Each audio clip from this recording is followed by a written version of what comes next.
Welcome to this podcast. I'm Mary Abazia, and with me, of course, is Tom Spitali and Sean Wellham.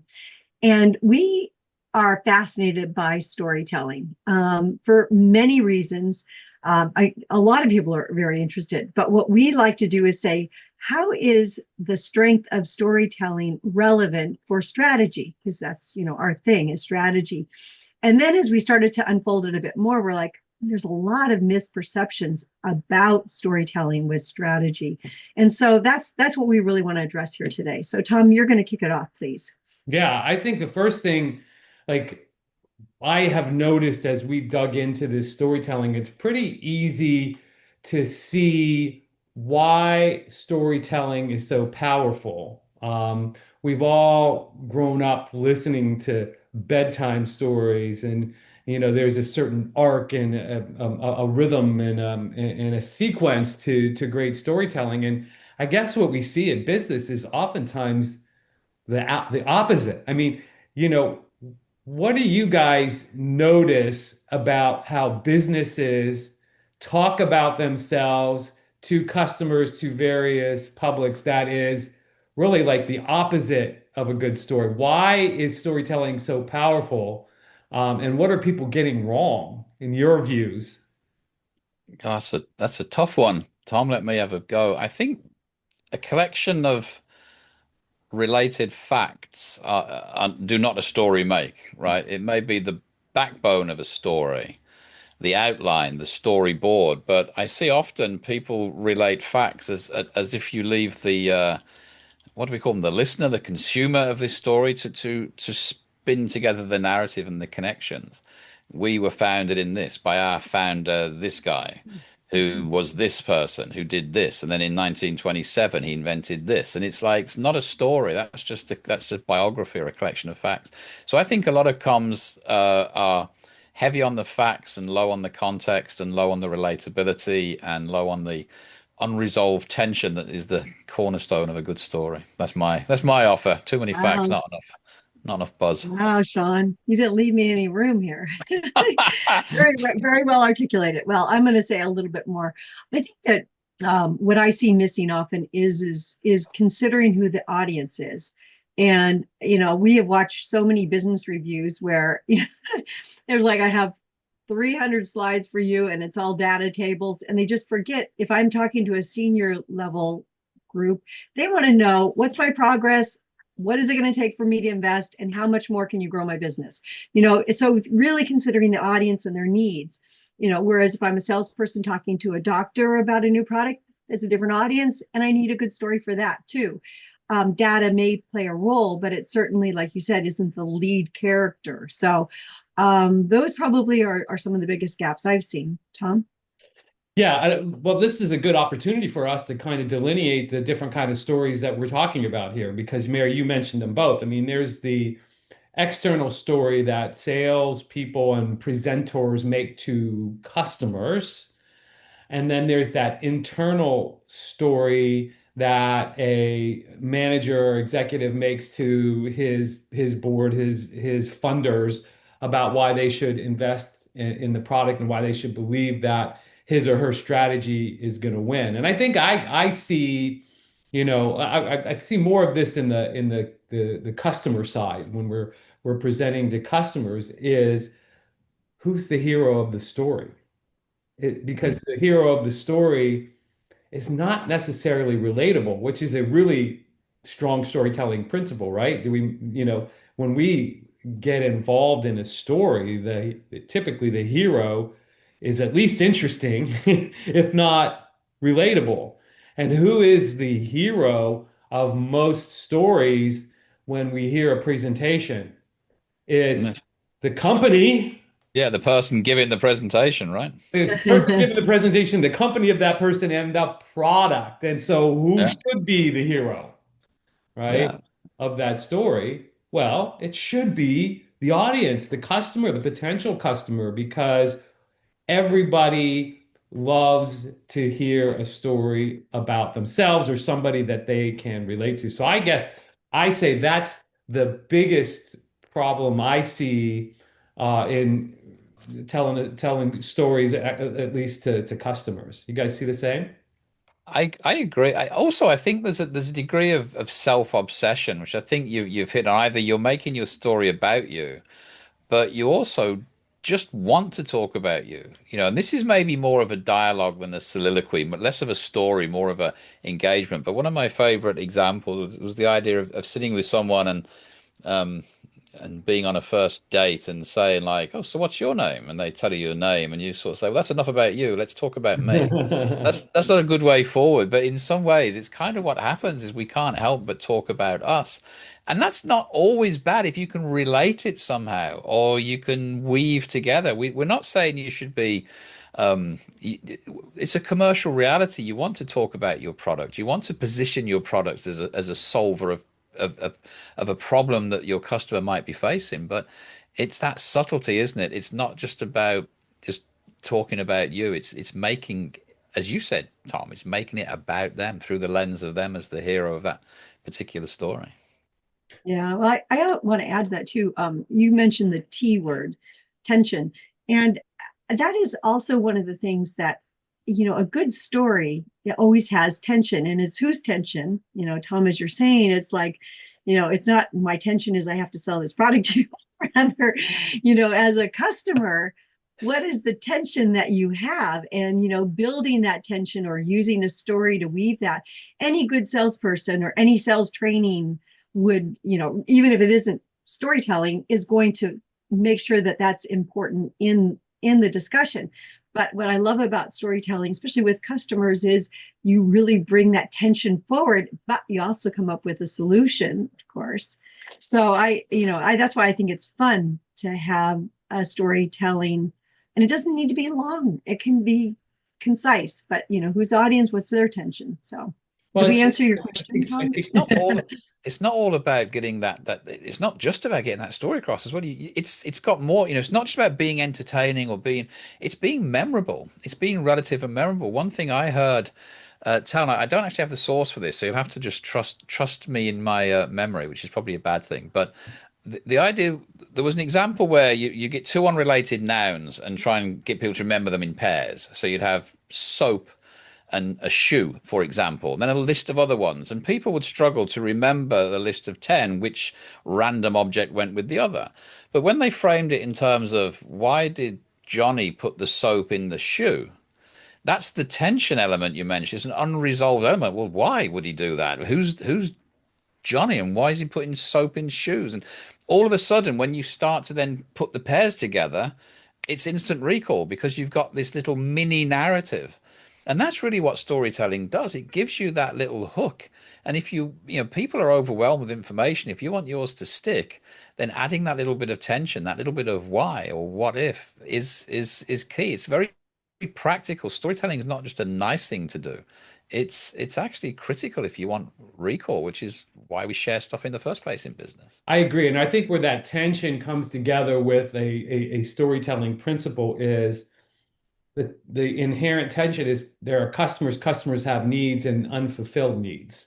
And whether Mm, you are telling a story to a customer or pitching, your strategy internally, bringing forward that customer attention is a key element. I mean, internally, rather than being a cheerleader for your company and just saying we're going to do these things, these strategies and these tactics, and will you pay for it?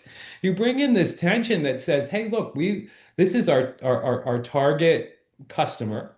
Here is maybe how their needs are being solved today, but they have unresolved needs. There's tension.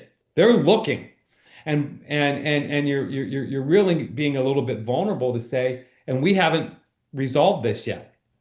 We need to resolve it. Maybe we're even winning in the marketplace, but if we sit on our laurels, there's going to be future problems coming around the corner that we've got to be prepared to solve. So that's sort of how you bring it into that tension into the internal story in a powerful way. And I think the way you bring it into a customer facing situation is you tell a story about a customer like them that has these issues and these problems that are unresolved so that the customer can begin to relate to whoever you're talking about and begin to say, hey, that person's just like me. They have the same problems and the same issues. And I wonder how, they say in the back of their mind, maybe trying to be tough and not give you too much positive feedback, but they're saying that's somebody like me. How did that person solve that? And you're Yeah. about to get to it. So I think that's where that tension comes in. It's all around the story of the customer.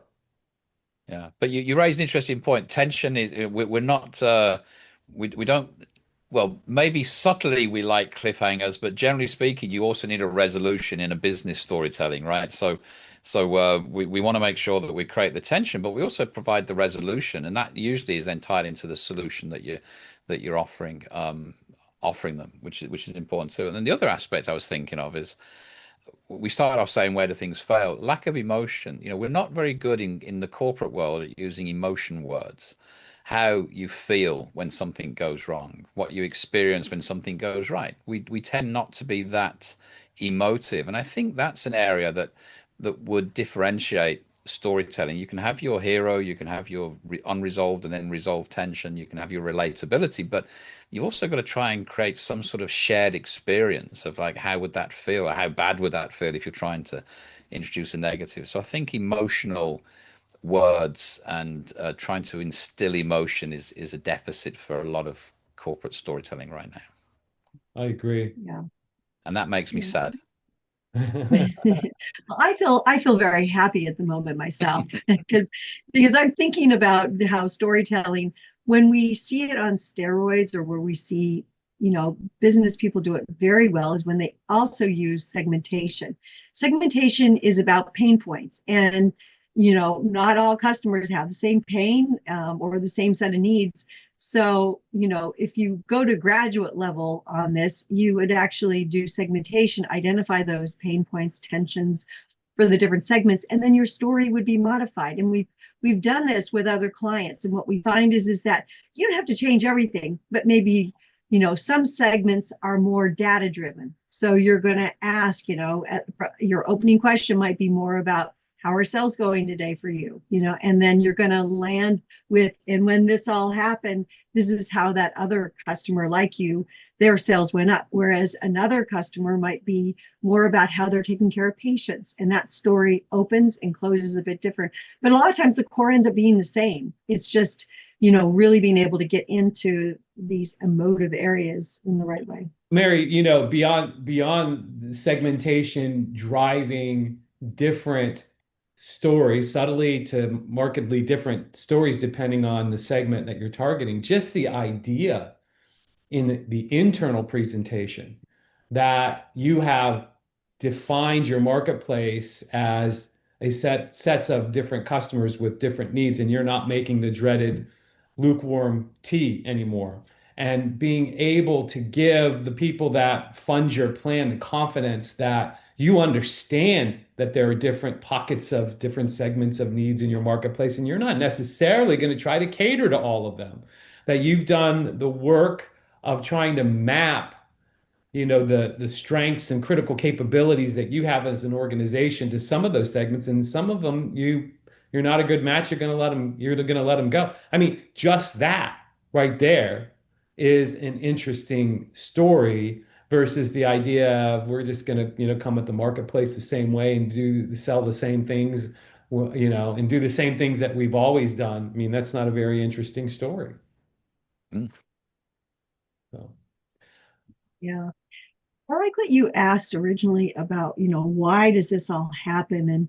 And just a little bit more about it. In B2B worlds, often what we type of people we work with, they're very technically trained. And so, it's just in the DNA that you're going to, present. Here are the product features of what I'm going to talk to you about. And so it's very interesting to see that, in our mission of helping accidental marketers, turn that corner, it's recognizing that you don't have to leave your data or your technical information. you're going to need it depending on who you're talking to, but where it sits in your story is critical, not in the beginning. It's evidence that you're used to support it later on. But I think that that's also a trapping, or what we are really seeing a lot with our accidental marketers. I Yeah, I agree. mean, I think we come across so many clients. Again, it's as you said, Mary, it's a specialty of ours where clients have come to us and say, "I've got this really cool product, but it's underperforming."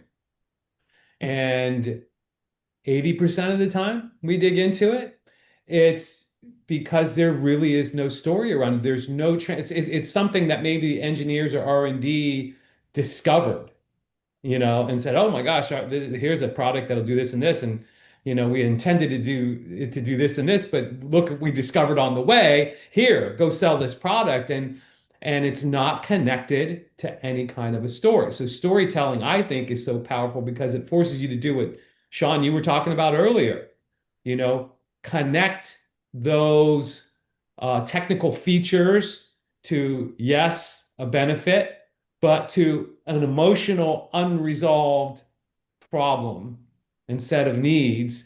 That's the essence, that's the catalyst of how the story begins to take shape, that particular need, most of the time. Mm, totally. Yeah. Any closing thoughts?